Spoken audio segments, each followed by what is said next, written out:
Graça e paz, eu sou a missionária Leila e estamos no nosso seriado sobre discipulado cristãos.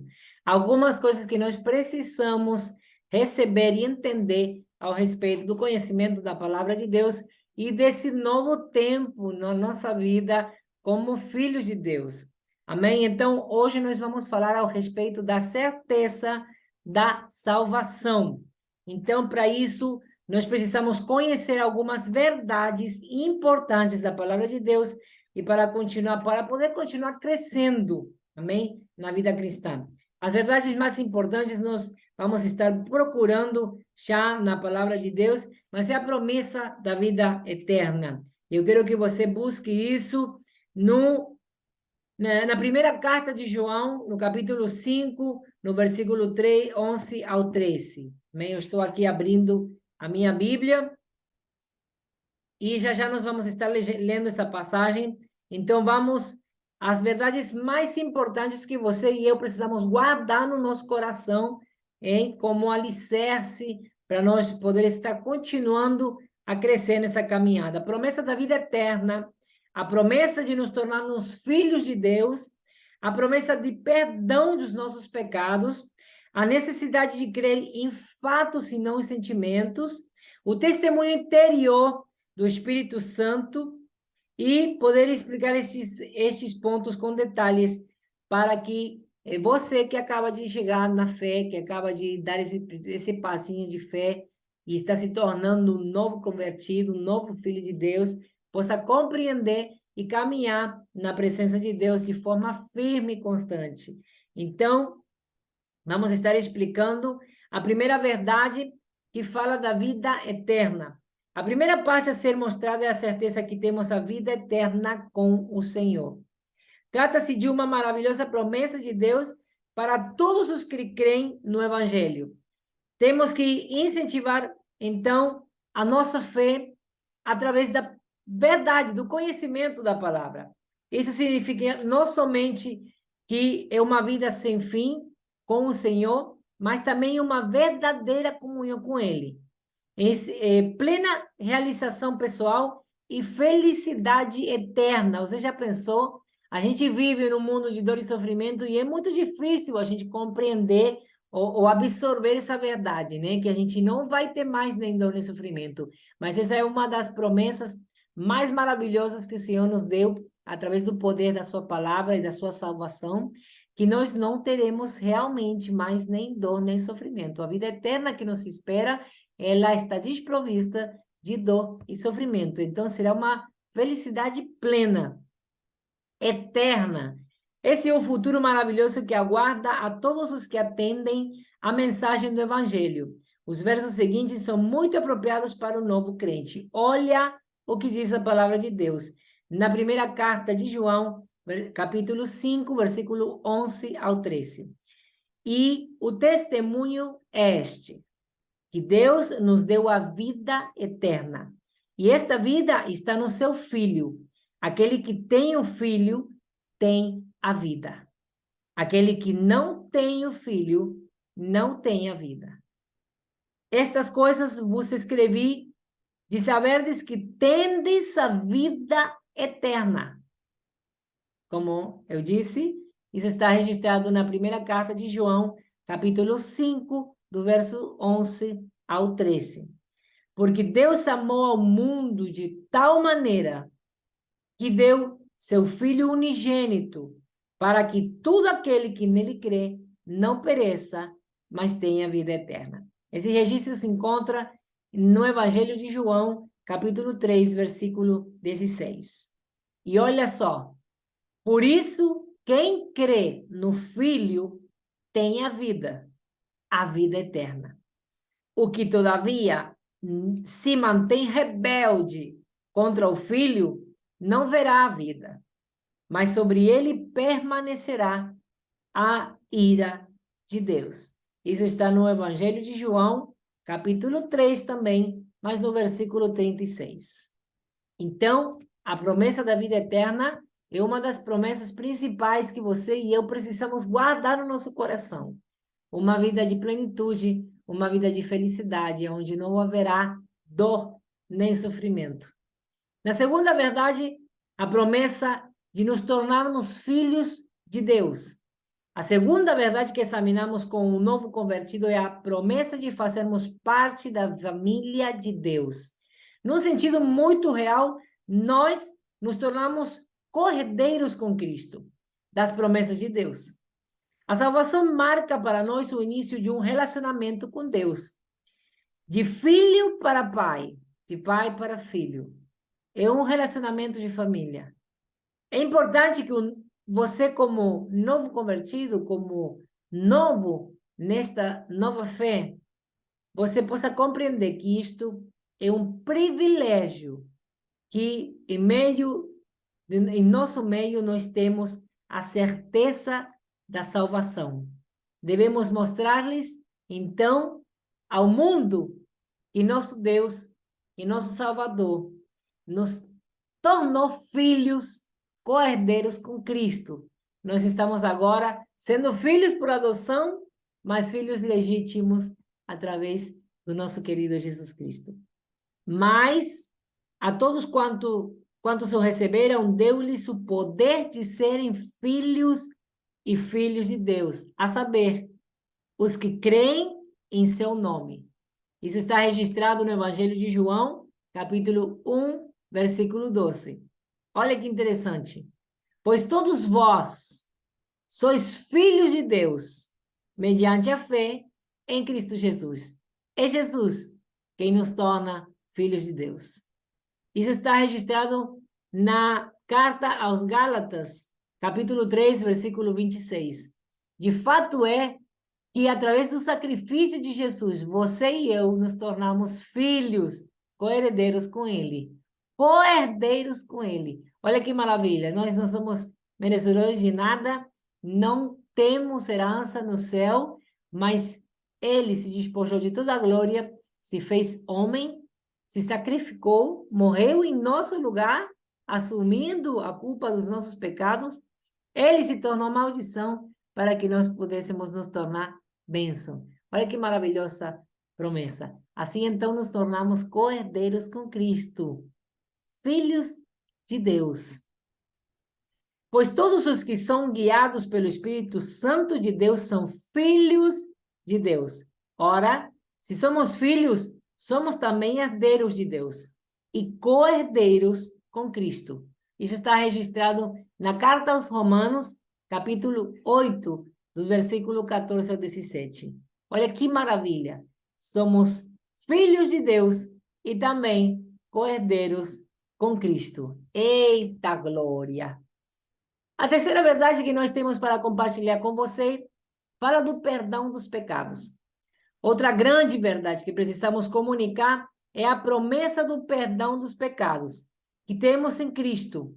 Isso retira do pecador aquele fardo de culpa e desespero. É verdadeiramente maravilhoso pensar que Deus nos ama tanto que nos oferece perdão. O novo crente precisa aprender a apreciar este fato. Provavelmente levaria algum tempo, talvez semanas, para que esta verdade acerca do perdão lhe passe da mente para o coração. Devemos esforçar-nos bastante para que isso aconteça. Mostremos então os seguintes versos. Veja comigo o que a palavra diz sobre o perdão dos pecados. Se confessarmos os nossos pecados, ele é fiel e justo para nos perdoar e nos purificar de toda injustiça. 1 de João 1, versículo 9. Porque isto é o meu sangue, sangue da aliança, derramado em favor de muitos, para a remissão dos pecados. Mateus 28, 26. E a vós outros que estavais mortos pelas vossas transgressões e pela incircuncisão de vossa carne, vos deu vida juntamente com ele, perdoando todos os vossos pecados. Colossenses 2, versículo 13. Outras versões dizem, perdoando todos os vossos delitos. É muito importante que você e eu possamos entender que em Cristo os nossos pecados foram perdoados. Ele já pagou o preço pela nossa culpa. Cabe a nós simplesmente nos arrepender de todo o coração e tomar para nós essa verdade, não permitindo que o inimigo venha já nos torturar através da culpa e nós possamos ser livres na presença de Deus. É claro que a gente precisa ser consciente para não estar cometendo os mesmos delitos, os mesmos pecados. A gente precisa correr aos braços do Senhor em verdadeiro arrependimento e soltar todas essas amarras que o pecado trouxe sobre nós. Em Cristo nos tornamos livres verdadeiramente. A quarta verdade são os fatos e não sentimentos. Prestem muita atenção, porque tem muito crente se levando pelo sentimento, tá bom? O novo, então, em Cristo, é aprender que as promessas de Deus são fatos e não sentimentos. Os sentimentos muitas vezes ajudam a substanciar as verdades da palavra de Deus, mas o problema dos sentimentos é que, em muitos casos, eles são controlados pelas circunstâncias. Nossa fé deve firmar-se na rocha sólida da palavra de Deus e não na areia movediça dos sentimentos. O novo crente deve fixar sua fé em fatos permanentes e não em circunstâncias que sempre estão variando. Presta atenção o que diz a palavra na carta aos Colossenses, capítulo 2, versículo 6. Ora, como recebestes a Cristo Jesus, o Senhor. Ora, como recebestes a Cristo Jesus, o Senhor, pela fé. Assim, andai nele. Eita glória!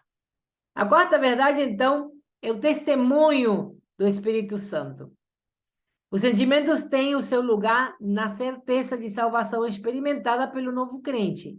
Ninguém vai tirar do seu coração a emoção da experiência de você ter vivenciado essa conversão, esse momento com Jesus, na presença de Deus. Isso ficou marcado no seu emocional. Mas isso diz respeito à experiência do testemunho do Espírito Santo quanto à sua filiação com Deus. Este testemunho interior é de aceitação e de perdão que o verdadeiro crente experimenta. É uma sensação de nos encontrarmos na posição certa, o que confere maior fundamento à nossa entrega pessoal. Trata-se mais de um sentimento interior do que de uma emoção externa. Os versos seguintes ajudam a esclarecer essa verdade. Na primeira carta de João, capítulo 4, versículo 13, diz assim: Nisto conhecemos que permanecemos nele, e ele em nós, em que nos deu do seu Espírito. E em Romanos 8, versículo 15, diz assim: Mas recebestes o Espírito de adoção, baseados no qual clamamos Abba, Abba Pai. O próprio Espírito testifica com o nosso espírito que somos filhos de Deus. Maravilha! Guarde essas promessas no seu coração, guarde isso, registre, anota e compartilha esta maravilhosa verdade, que é a palavra de Deus, que são as promessas de Deus. A sexta verdade é a vida transformada. O último ponto a ser ensinado a fim de darmos a certeza da salvação é focalizar a sua atenção sobre as inexplicáveis mudanças que estão ocorrendo em sua vida, tanto nos seus atos como em suas atitudes. Você já parou para perceber o que está acontecendo dentro de você? E como isso está sendo exteriorizado através da sua vida? O verso 2 da carta aos Coríntios, capítulo 5, versículo 17, nos ensina que o novo crente se tornou em uma nova criatura. É o que a gente estava falando no batismo. Esta nova criatura leva uma vida transformada, que se evidencia por vários fatos. O novo crente pode ver nessas mudanças uma prova que pode ajudar a sua certeza. a palavra de Deus ensina que as seguintes mudanças devem ocorrer na vida do crente. Presta muita atenção. São, no mínimo, estas 4 mudanças que evidenciam a sua vida transformada na presença de Deus através do poder do Espírito Santo. Ter um crescente anseio, como crianças recém-nascidas, o genuíno leite espiritual, para que por ele vos seja dado crescimento para a salvação. 1 de Pedro, capítulo 2, versículo 2, está falando do desejo que você e eu passamos a ter pela palavra, pelo conhecimento da palavra de Deus, pelo contato com a palavra de Deus, pelo estar meditando nela. Um desejo verdadeiro de guardar os mandamentos de Deus e de ter uma vida transformada. Ora, sabemos que o temos conhecido por isto, se guardarmos os seus mandamentos. 1 de João, capítulo 2, versículo 3, registra esta verdade. Além de ter desejo de estar em contato com a palavra de Deus, que é o nosso alimento, que é a nossa brújula, que é a nossa guia, que é a nossa rocha firme, nós temos o desejo, começa a surgir em nós o desejo por vivenciar essa palavra, por colocar em prática, por estarmos cumprindo os mandamentos do Senhor. O terceiro é ter um crescente amor por outros crentes e buscar a comunhão com eles. Nós sabemos que já passamos da morte para a vida, porque amamos os irmãos.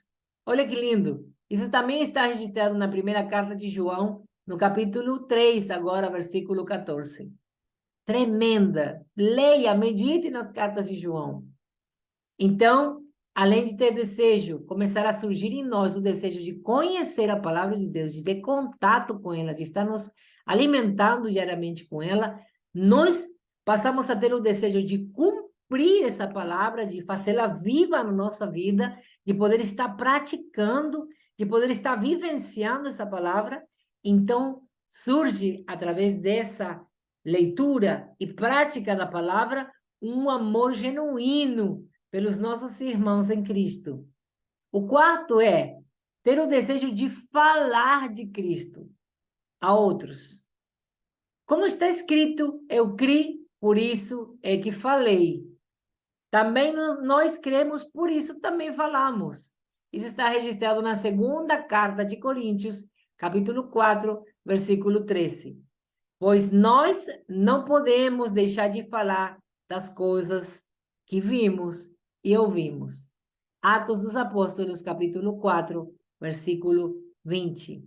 É muito importante que você e eu possamos vivenciar esses 4 princípios, essas 4 manifestações da nossa transformação na presença de Deus. Se você ainda não tem sede da palavra de Deus, comece a orar. Pai, me dê o desejo de poder estar tendo contato, de estar meditando na tua palavra, de estar lendo a tua palavra. Deus, ele diz que o Espírito dele intercede por nós com gemidos inexprimíveis. Nós precisamos confiar no Espírito Santo de Deus, pedir ajuda a ele para que haja uma verdadeira transformação na nossa vida, seja genuína, e esses 4 pontos característicos de uma transformação verdadeira venham a se manifestar na nossa vida. Então, o nosso conselho é que você possa estar adquirindo um exemplar da Bíblia e que você possa estar meditando nela.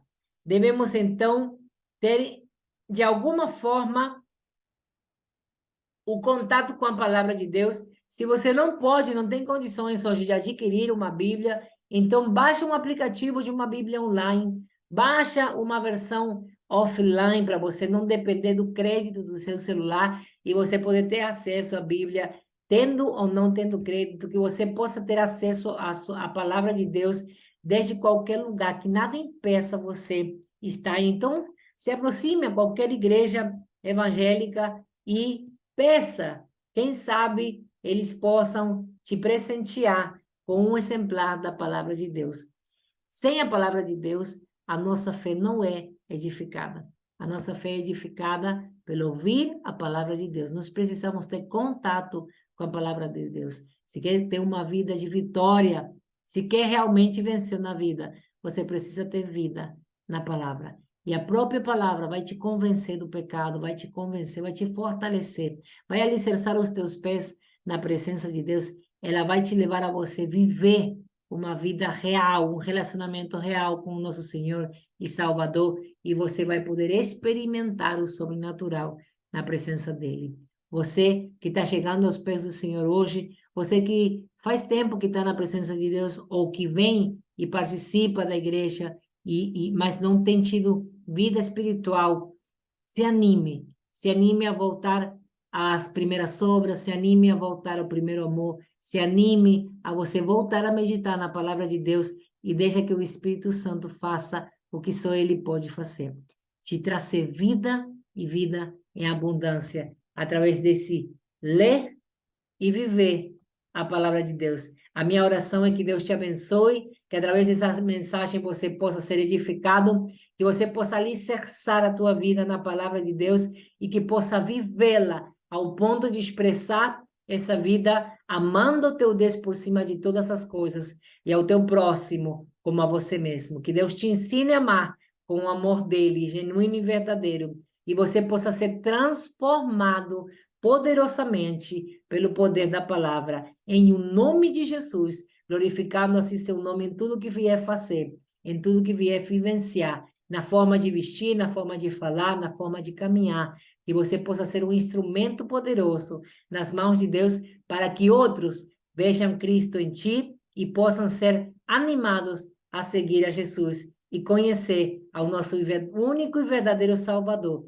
Que Deus te abençoe, te guarde, te livre de todo mal e faça resplandecer o seu rosto sobre ti. A gente se vê na próxima transmissão. Compartilha, se inscreva, compartilha esse conhecimento para que outros possam ser abençoados. Deixa o seu like, que essas coisas vão fazer com que nós possamos crescer